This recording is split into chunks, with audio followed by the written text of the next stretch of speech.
Hello, everybody. Welcome back to my channel. Today's video and Blind Woman reviews. I wasn't sure what video I was gonna do today. I thought I was gonna have my wrap up, but then for October. But then I spent this weekend, because I'm recording this like a couple days before it's supposed to be published. I spent one day of my weekend reading a book I needed to read for school, and I decided to review it because either way, I try to review everything I read, whether good or bad. And so now we are reviewing for today's video, as you can see from the title, is The Changeling by Victor LaValle. I think that's how you pronounce his name, LaValle. I remember the audiobook saying LaValle, so by Victor LaValle. So let's begin, because I have a lot of things to say. I'm going to leave this book very much spoiler free. There's going to be a spoiler free review, so don't worry very much about spoilers. If I do mention any spoilers, I'll make it broad, so it's just going to be like no build up, no nothing. So but I'm quite certain I will not be using spoilers. I also am not planning to make a part 2 to this review where I discuss spoilers like I did for A Shadow in the Ember, in my time today, because it came out today for my time, but in your case Sunday. So yeah, I will not be doing anything like that, so there won't be any spoilers. You can make your own judgments when you choose to read it. I have mine, and wow. Okay, so here's a description. One man's thrilling journey through an enchanted world to find his wife, who has disappeared after seemingly committing an unforgivable act of violence, from the award-winning author of The Devil in Silver and Big Machine. Apollo Kagwa has had strange dreams that have haunted him since childhood. An antiquarian book dealer with a business called Improbabilia, he is just beginning to settle into his new life as a committed and involved father, unlike his own father, who abandoned him when his wife Emma begins acting strange. Disconnected and uninterested in their new baby boy, Emma at first seems to be exhibiting all these signs of postpartum depression, but it quickly becomes clear that her troubles go far beyond that. Before Apollo can do anything to help, Emma commits a horrific act beyond any parent's comprehension and vanishes seemingly into thin air. Thus begins Apollo's odyssey through a world he only thought he understood, to find a wife and child who are nothing like he'd imagined. His quest begins when he meets a mysterious stranger who claims to have information about Emma's whereabouts. Apollo then begins a journey that takes him to a forgotten island in the East River of New York City, a graveyard full of secrets, a forest in Queens where immigrant legends still live, and finally back to a place he thought he had lost forever. This dizzying tale is ultimately a story about family and the unfathomable secrets of the people we love. Okay, so I'm gonna be a little bit honest with you guys. When I review a book for this channel, and when I read in general, I read for entertainment, but I also read critically, and I know the things I like and dislike when I read a book. When I review a book in this channel, I do try to be as objective as possible, but I also know that technically I am subjective in a way, but I try to be as objective as possible when it comes to a review. And if I feel like something's up, I will mention it. But I'm pretty usually, I try to be as objective as possible, but I also know I am pretty subjective with my likes and dislikes. I know what I like to read. I can tell by the description if I might be interested or not. And if I am, I will read it. I will spend my time reading this book. This is a book I had to read for school. I knew when I read the description, I knew that this is not the type of book I would be reading or I would be interested in reading. I don't usually review many bad books in this channel. Most of the books I review are pretty good. So I think they've been 3 stars and up. I don't remember reviewing too many books that I gave like really low ratings to, except maybe in some of my wrap-ups of books I decided not to review. But in the channel. But I do try to give all books a chance, and I try to be as objective as possible when it comes to that. And I only review the books I complete for one reason or another. I am taking in school right now this semester a writing class, a creative writing class, for science fiction and fantasy, which are generally like my 2 favorite things to read. And this is the book that we're reading for the fantasy section. I already finished my science fiction section, and that's when I read The Hitchhiker's Guide to the Galaxy, which I reviewed earlier this year, like around September or so. That's when I read, that was for my sci-fi section, and now I read The Changeling for my fantasy section. I read it all in one sitting, mainly because I wanted to push through the book, and because I didn't want to spend my entire weekend reading it, because I read in the description, I had very low expectations for it, because I know what I like, and I know the things I would pick up. That being said, even though I do have some criticisms, I do have some positives as well. So let's begin with some of the positives I found in this book. The main thing I found positive is that the writing was actually really good. I did like the writing. The narrative was cohesive. It was definitely a very coherent plot, and stuff like that. There was at least one chapter that actually reminded me a little bit of The Hitchhiker's Guide to the Galaxy. So The Hitchhiker's Guide to the Galaxy had these like chapters, these really short chapters that would be like dedicated to a specific part of the world, right? Or to something that The Hitchhiker's Guide to the Galaxy actually said, like the actual book said, and it would have like this one chapter.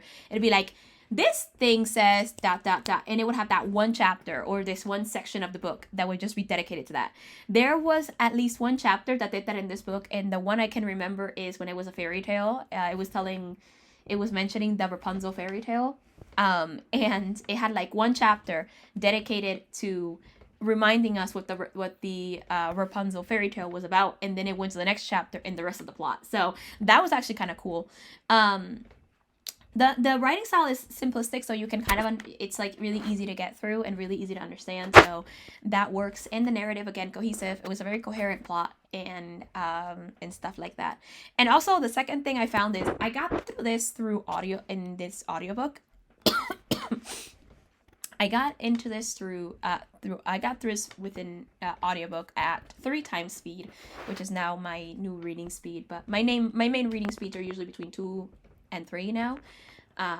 Usually most of the time 3, sometimes I'll lower down, depends. But at 3 times speed, I read it. I finished it the day I started reading it, which in my time was 2 days ago.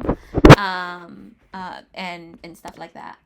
I'm recording this in Halloween, so I read it on Friday, which was the 29th, right? So basically, I read it, I finished it, and it was easy to read. But the one thing I found really cool is that the audiobook was actually narrated by the author. I really love when books are narrated by the author, because there's like no chance of like possible wrong pronunciation, and also it's kind of cool when the author just narrates it, because it just is, so I'm actually very surprised that it was narrated by the author, mainly because although where I read it from was not Audible, so if it was Audible, I wouldn't be too surprised to find the commercial audiobook. It's just that I read it through a library. It's called NLS Bard, for anyone who doesn't know. And a lot of the time, they end up producing their own books. So what happens is that when they do that, sometimes they take their own narrators. Sometimes they end up buying the commercial audiobook, but it depends. So whether they do or they don't. But it sometimes it's surprising when I find the original, when they tend to sometimes produce their own narrated version. So yeah. But no, but no, yeah. So that's something I found really cool. Now to get to the parts I kind of didn't find too interesting, and stuff like that. I honestly was bored throughout the book. I was bored because this book is not for me. I am not the target audience, I think, for this book. This is definitely adult fantasy. And I do like adult fantasy, but I like specific adult fantasy with and stuff like that. This is definitely not for me. I think this is a book that it has its audience, but I don't think I'm that audience. And that could be the reason, that I rated it the way I did and I'm reviewing it the way I am. But I know that I am not the audience for this book. But I still read it, so here I am. Things I didn't find about this book. Well, first of all, we get background information that I honestly felt had very little to do with the plot, and I don't think it was super important. Now, well, it was important for the character, which I'm okay with. It's just that a lot of it's not that bothers me, but what bothers me is that some of the information we got was kind of like glimpsed over. It was just like glossed over, and then it just came back, so it didn't hit with an impact. So the reveal of what happened was just like there, but it didn't hit with an impact to me. So because it wasn't an impactful reveal and the information was kind of like glossed over by the author and told to us, it just felt like it wasn't important. So and then it comes. So I'm just kind of like iffy about that stuff. And the same thing happens with the beginning of the book, with when it was talking about his parents' relationships and then eventually his romance with Emma. But I didn't feel attached to these characters either, because I didn't feel attached to them individually or together. I didn't feel the romantic stuff. Granted, the romance wasn't like a really big part of the plot, but if you're going to introduce the romance and how you went on dates and then how you eventually got married and had a baby, I feel like you should spend more time on that. Like, I feel like the entire beginning, like the first 18-20 chapters felt kind of pointless until they had the baby. Like, everything until they had the baby felt extremely pointless to me, which is why the book sort of felt too long. At times it felt too short, and other times it felt kind of too long because it was establishing things and then it kind of glossed over them. At least for me, I'm used to more from the books I read, and it felt like this glossed over a lot of really important information. A lot of this book takes place in New York City, but there's the way it's set up is that it's in the real world with fantastical elements, which is cool. I actually really like that. It's actually something I like. I'm working on my own fantasy book right now. And I did that. It's kind of like in the real world, sort of, but it takes place mostly in the fantastical world. But I like that. It's cool. But the thing is that you have a fantastical world as well, but there was not a lot of world building in this fantastical world. We go and it's kind of like over. And the biggest thing about this book is like fairy tales and stuff like that. And there's like a little bit of magic that wasn't fully explained. I don't mind magic not being fully explained, but there are things about this that could have been, I feel like done way better. And it genuinely felt way too long at times and way too short for what it was trying to establish. If they took away, for example, a lot of the romance part and just established them as a married couple and just began, because I feel like there's a type of book that it didn't need a slow burn start where you see them get married and you see their romance. You could establish them as a married couple and then write like the actions like of her pregnancy, and then eventually when she had the baby and how her behavior changed, and that could be like discussed in like the first like 5 chapters. I don't think that the beginning of the book was really that like it didn't feel too like a really big, it didn't feel like a really big deal too much, because a lot of it was just kind of like glossed over. It was just there to be there. Some of those things you could still use in the book, but they could just be explained very briefly. And instead of having them all in the beginning and then just have everything kind of glossed over. That's what I didn't like about it. Besides the fact that I was bored. I really was bored. It's a very slow burn book, but it's not that entertaining. Like, the last slow burn book I read was, that I remember, was probably last year, and it was House of Earth and Blood by Sarah J. Maas, and it was an 803-page book. But get this, I stuck through that book, and it was slow burn, but nothing felt, but I was entertained. I was fine. Like, I don't mind writing. I think the writing style he has is cool, where you write some stuff about the characters and you just like dedicate chapters to specific things and just write these random sections of like really interesting plot, like things that they may not always have to do with the plot. But I think that some of this stuff was pointless and it could have been explained briefly in another place or just in general.